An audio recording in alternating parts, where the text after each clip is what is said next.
I have in my hand a marker. I could have a pencil, I could have a paintbrush, but I have a marker. I chose a marker. I'm going to write a story. I've been asked to write a story, and I chose a marker. It was my decision. The task, the problem, is to come up with a story. How I notate the story, how I document the story, is going to be with a blue marker and not with a pencil. This is a choice. Similarly, when you ask a child to move, thinking about something, let's say, for example, something light, the child is going to move not capriciously, but with intention. And what is going on in the child's head about something light should be reflected in the movement that the child chooses. And it is in that conversation about choices that the conversation of developing critical thinking will emerge. We can get children to think critically and creatively by engaging them in intelligent conversations about choice. And yet they have to have choices to make choices.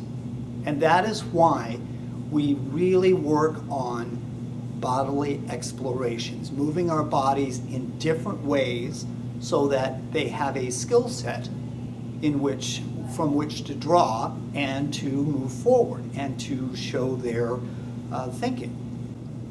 One of the things that's very important is that children observe. They're very observant about the movements children choose. So you will want to be the model. You would play the music that comes with the series, that accompanies the series, and then you would ask the children, what did you notice? How did I move? Did I move through general space? Did I move through personal space? Was I moving high? Was I moving low?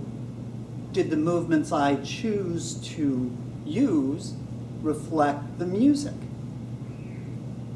Even though this isn't music education per se, there's a lot of music education involved in it, and we would hope that the children's movements would reflect the tempo, the fast or slowness of the music, the dynamics, the loudness or the softness of the music, instrumentation, form.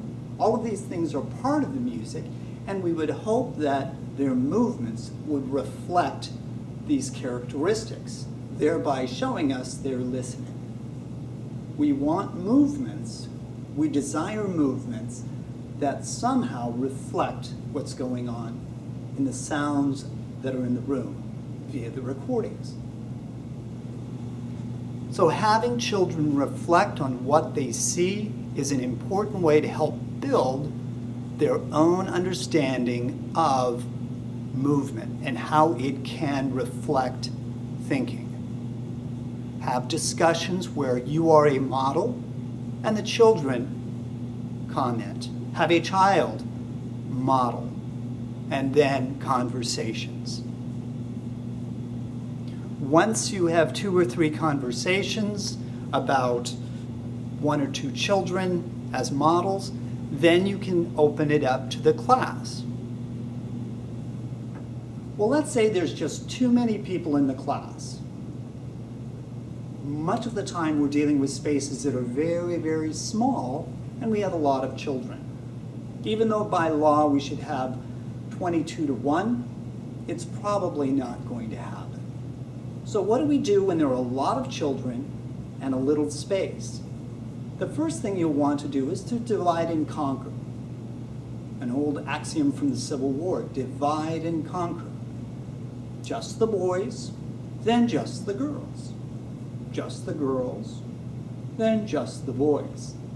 In this way, you can manage the children in a smaller, limited space.